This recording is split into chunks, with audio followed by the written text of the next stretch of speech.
Bismillahirrahmanirrahim. Welcome back to my channel. This video we're going to look at another application of software-defined radio, and specifically we're going to focus on detecting RF jammers in a spectrum.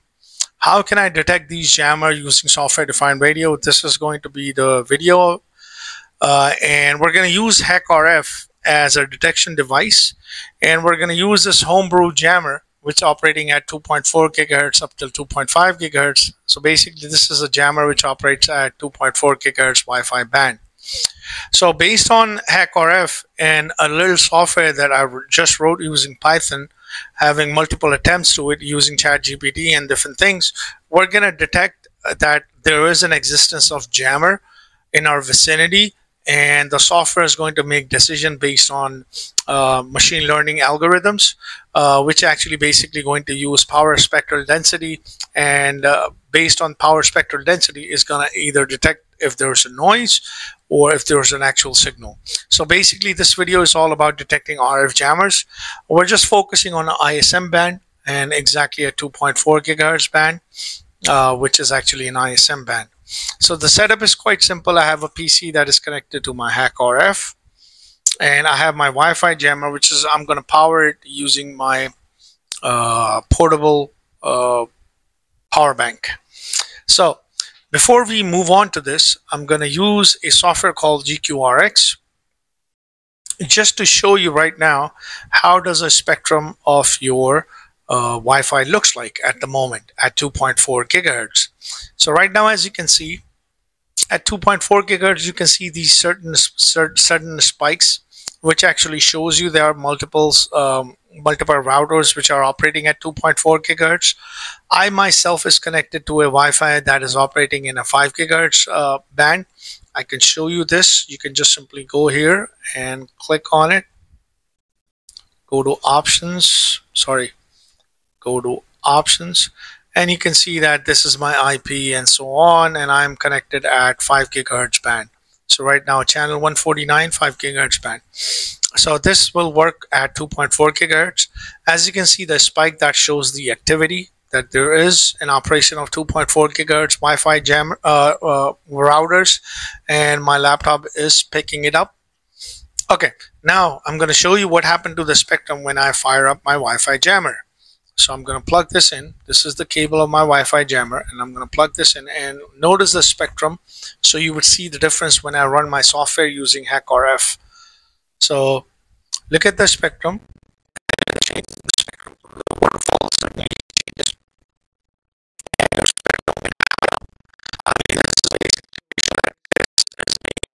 Wi-Fi jammer is injecting noise signal or some extra noise signal that is actually changing my spectrum, because without this jammer the strength is somewhere around -80, and with the presence of this jammer, all of a sudden this will have, like, your signal strength went up to -40 dB or so on.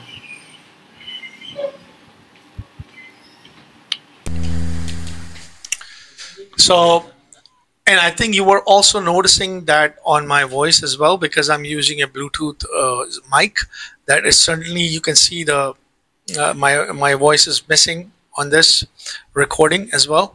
So now this is what, so we're going to close this right now, so you know the basic spectrum.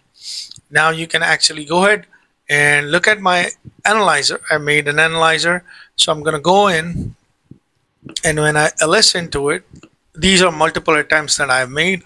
The attempt that I would like to show you is actually attempt with attempt 4. So I'm going to simply type in. I will also leave a link to this as well on my GitHub page as well. So I'm going to go to this one, simple with dash, with CSV plotting, false positive with forgetting, all of that. So I'm going to choose 6, I think 5. And hit tab, and I'm going to hit enter. Now as soon as the software started working, this is what you would see. You would see in a spectrum like this, and you would see a window that looks something like this. So let me minimize this window. What this particular window is doing, let me also minimize this as well so you guys can see it clearly. It's actually detecting a lot of things. It's actually detecting noise and it's also detecting anomaly on my signal strength as well. So it's basically scanning the signal from 2.4 gigahertz all the way up to 2.5 gigahertz, and while it's detecting it, it's also taking a screenshot of this and also saving the CSV file as well. So right now this is what it looks like, and it's also saving a screenshot. Now what happens when I change this? When I take my signal and when I start injecting, it's using an ML model that is basically detecting based on the power spectral density of your signal. Now when I do this, you will see this. Now it will start detecting anomaly at different things, because you have more power which is coming in, and also is taking a screenshot of this as well. So this is what you're seeing. It's continuously detecting it. Noise, it's calling it noise because it's detecting noise as a sudden change. While anomaly of a signal is basically a second layer, something that persists. So it's detecting this as a noise. And when I remove this, now notice this over here on this screen. So every time scanning is also taking this as a noise and things like that. And after that, when I was first working on the software, it was actually taking, after when the noise is continuously being injected, will start taking that as a normal signal. So by having this forgetting it, having that function where it forgets that, it will just take that noise as an actual noise, and it will stop training its model based on just the stable data, not the noise itself. So I think, as you can see, that now the graph is back to normal when things are not working. So let me just Control Z this, and then let me just close this, and I can also show you the other script which is there. I think that script, I'm gonna go ls into it, and I'm gonna try with false positive. Number 6. So let's try Python 3 and 6, enter. Let's try this. So this is another script which is actually detecting noise as well. And all of these screenshots are also been taken in. And now let me start injecting noise to my system. And it will start, okay, as soon as you can see the noise, you will see that it is considering it as an anomaly, and you can see the graph as well, changing that. Of course, there's a lot of work needs to be done, because you're also, this thing is also reading a lot of false positive as well. So it's continue detecting as an anomaly, and then also you can visualize this as well, that you can go here. Alright, let's have a look at it. So after this, the small thing that needs to be done next is actually this. Everything is being plotted here. So let me just stop this.